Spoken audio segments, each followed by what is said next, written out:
എല്ലാവർക്കും എൻ്റെ ചാനലിലേക്ക് സ്വാഗതം. ഇന്ന് ഞാൻ ഉണ്ടാക്കുന്നത് സോയ ചങ്ക്സും കായും വെച്ചിട്ടുള്ള ഒരു കറിയാണ്. നമ്മുടെ ബീഫും കായും അല്ലെങ്കിൽ പോത്തിറച്ചിയും കായും ഒക്കെ നല്ല പെരളൻ രൂപത്തിൽ കറി ഉണ്ടാക്കില്ലേ, അതേപോലെ ഉണ്ടാക്കിയ ഒരു കറിയാണിത്. നല്ല ടേസ്റ്റാണ്, ചോറിൻ്റെ കൂടെ കഴിക്കാൻ പറ്റിയ നല്ലൊരു കറിയാണിത്. നോയമ്പുള്ളവർക്ക് അതേപോലെ വെജിറ്റേറിയൻസിനും വേണ്ടിയിട്ടുള്ള ഒരു കറിയാണ്.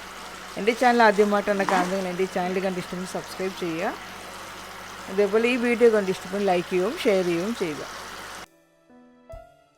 അപ്പോൾ ഈ കറി ഉണ്ടാക്കാനായിട്ട് 2 കപ്പ് സോയ ചങ്ക്സ് ആണ് എടുത്തിരിക്കുന്നത്. ഈ സോയ ചങ്ക്സ് വേവിച്ചിട്ട് അതൊന്ന് മാരിനേറ്റ് ചെയ്യണം. അപ്പോൾ മാരിനേറ്റ് ചെയ്യുന്നത് എങ്ങനെയാണെന്നുള്ള ഡീറ്റെയിൽ ആയിട്ടുള്ള വീഡിയോ ഞാൻ നേരത്തെ അപ്ലോഡ് ചെയ്തിട്ടുണ്ട്. Soya chunks beef style fry ചെയ്തത്, ആ വീഡിയോ നോക്കിയാൽ മതി. എങ്ങനെയാണ് ഇതിൻ്റെ ആ മണമൊക്കെ ഒന്ന് പോയി കിട്ടാനുള്ള ഒരു കുറച്ച് കാര്യങ്ങളൊക്കെ ഞാൻ ആ വീഡിയോയിൽ ഞാൻ പറയുന്നുണ്ട്. അപ്പോൾ അതൊന്ന് കാണുക ആ വീഡിയോ. 1/2 കിലോ കായാണ്. ആ കായയുടെ തൊലി കളയാതെ നീളത്തിൽ 4 കട്ട് ചെയ്യണം. അതിനുശേഷം ചെറിയ ചെറിയ പീസായിട്ട് കട്ട് ചെയ്തിട്ട് മഞ്ഞൾ വെള്ളത്തിലിട്ട് കഴുകി എടുക്കണം. ഒരു പാൻ ചൂടാക്കി അതിലേക്ക് ഒന്നില്ലെങ്കിൽ വെളിച്ചെണ്ണ ഒഴിക്കാം, അല്ലെങ്കിൽ ഓയിൽ ഒഴിക്കാം. അതിൻ്റെ കൂടെ 1 ടേബിൾ സ്പൂൺ നെയ്യും കൂടി ചേർത്ത് നല്ലതുപോലെ ഒന്ന് ചൂടാക്കുക. ചൂടായ ശേഷം അതിലേക്ക് വേവിച്ച് വെച്ച് സോയ ചേർക്കാം. മാരിനേറ്റ് ചെയ്ത സോയയാണ് ഇപ്പോൾ അത് എണ്ണയിലിട്ടൊന്ന് ഫ്രൈ ചെയ്തെടുക്കുന്നത്. പെസകാപ്പം ചുട്ടെടുക്കുന്നത്, അതേപോലെ തന്നെ വേവിച്ചെടുക്കുന്ന പെസകാപ്പം, അതേപോലെ നല്ല സോഫ്റ്റ് കോഴിക്കോട്ട് ഉണ്ടാക്കുന്നതിൻ്റെ വീഡിയോസ് എല്ലാം അപ്ലോഡ് ചെയ്തിട്ടുണ്ട്. അപ്പോൾ അത് കാണാത്തവരുണ്ടെങ്കിൽ അത് പോയി കാണണം. പ്ലേലിസ്റ്റിൽ പോയി നോക്കിയാൽ അതെല്ലാം കാണാൻ പറ്റും. അപ്പോൾ ഈ പാകമാകുമ്പോൾ ഇതിന് നമുക്ക് പാനിൽ നിന്ന് മാറ്റി വേറൊരു പാത്രത്തിലേക്ക് ആക്കാം.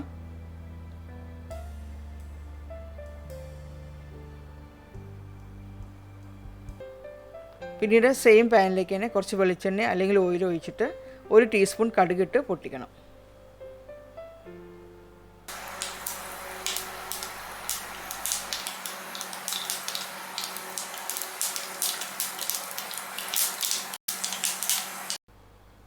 കടുക് പൊട്ടിയ ശേഷം അതിലേക്ക് 1 സവാള നീളത്തിൽ അരിഞ്ഞത് ഇട്ടു. പിന്നീട് ഒരു 4-5 വറ്റൽമുളക് 2 കട്ട് ചെയ്തത്, കുറച്ച് കറിവേപ്പില, 1 കഷ്ണം ഇഞ്ചി നീളത്തിൽ അരിഞ്ഞത്, ഇത്ര ഇട്ടിട്ട് നല്ലതുപോലെ ഒന്ന് വഴറ്റിയെടുക്കണം.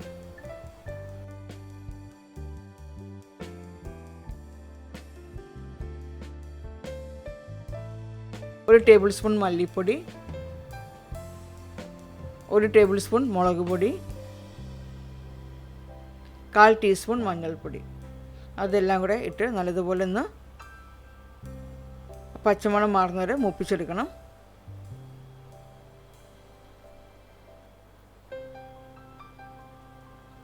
പിന്നീട് അതിലേക്ക് കഴുകി വെച്ച കായ് ചേർക്കാം. കായ് ചേർത്ത് എല്ലാം കൂടി നല്ലതുപോലെ ഒന്ന് ഇളക്കി യോജിപ്പിക്കണം.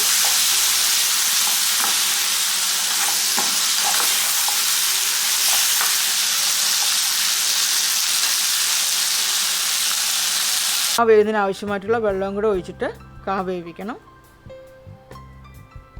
ആവശ്യത്തിനുള്ള ഉപ്പ് ചേർക്കുക.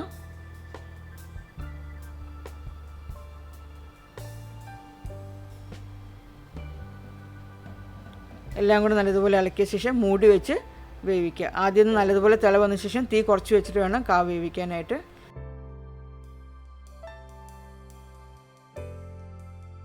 ഞാൻ ആ സമയത്ത് വേറൊരു പാൻ ചൂടാക്കി അതിലേക്ക് ഒരു 1.5 ടേബിൾ സ്പൂൺ മല്ലി, 3/4 ടേബിൾ സ്പൂൺ കുരുമുളക്, 1.5 ടീസ്പൂൺ പെരിഞ്ചീരകം, അതെല്ലാം കൂടെ ഇട്ട് നല്ലതുപോലെ ഒന്ന് നല്ല റോസ്റ്റ് ചെയ്തെടുക്കണം. അപ്പോൾ ആ മല്ലിയുടെയും എല്ലാം നല്ല മൂത്ത നല്ലൊരു മണം വരുന്നവരെ ചെറിയ തീയിൽ വെച്ചിട്ട് റോസ്റ്റ് ചെയ്തെടുക്കണം. പെരിഞ്ചീരകവും മല്ലിയും കുരുമുളകും എല്ലാം മൂത്ത് നല്ലൊരു കളറ് ചേഞ്ച് ആകും, അതേപോലെ നല്ലൊരു മണം വരില്ലേ, ആ മണം വരുന്നവരെ നല്ലതുപോലെ റോസ്റ്റ് ചെയ്തെടുക്കുക.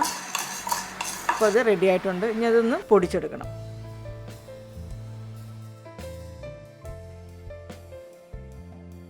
കാവ് എന്തെന്ന് നോക്കാം. ഇപ്പോൾ കായെല്ലാം നല്ലതുപോലെ വെന്തിട്ടുണ്ട്.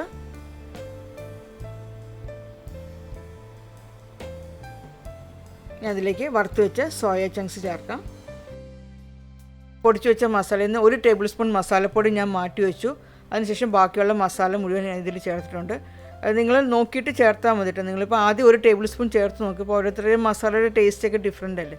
ചേർത്ത് നോക്കിയിട്ട് പിന്നീട് വേണമെങ്കിൽ ചേർത്താൽ മതി.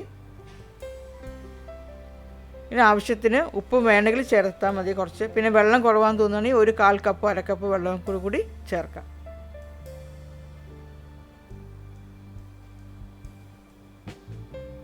അതിനുശേഷം വീണ്ടും കവർ ചെയ്ത് വെച്ച് ഒരു 5 മിനിറ്റ് കുക്ക് ചെയ്യണം.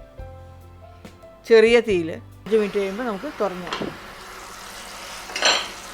അപ്പോൾ അതിൻ്റെ വെള്ളമെല്ലാം വറ്റി ആ സോയ ചങ്ക്സും കായെല്ലാം നല്ലതുപോലെ അതങ്ങ് നല്ല കുറുകിയ രൂപത്തിലായിട്ടുണ്ട്. നല്ല പെരളൻ ബീഫും കായും പെരളൻ പോലെ തന്നെ ആയിട്ടുണ്ട്. ഇത് മാറ്റി വെച്ചാൽ 1 ടേബിൾ സ്പൂൺ മസാല പൗഡർ ഉണ്ടായിരുന്നു, അത് ഞാനിപ്പോൾ ചേർത്തു. കുറച്ച് കറിവേപ്പില, 1 ടേബിൾ സ്പൂൺ വെളിച്ചെണ്ണ, എല്ലാം കൂടി ഇട്ടിട്ട് നല്ലതുപോലെ ഒന്ന് ഇളക്കി യോജിപ്പിക്കുക. ചോറിൻ്റെ കൂടെ കുറച്ച് മോര് കാച്ചിയതോ സാമ്പാറിനെല്ലാം കൂടെ കഴിക്കാൻ നല്ല, അല്ലെങ്കിൽ പരിപ്പുവടയുടെ കൂടെ കഴിക്കാൻ നല്ലൊരു കറിയാണത്.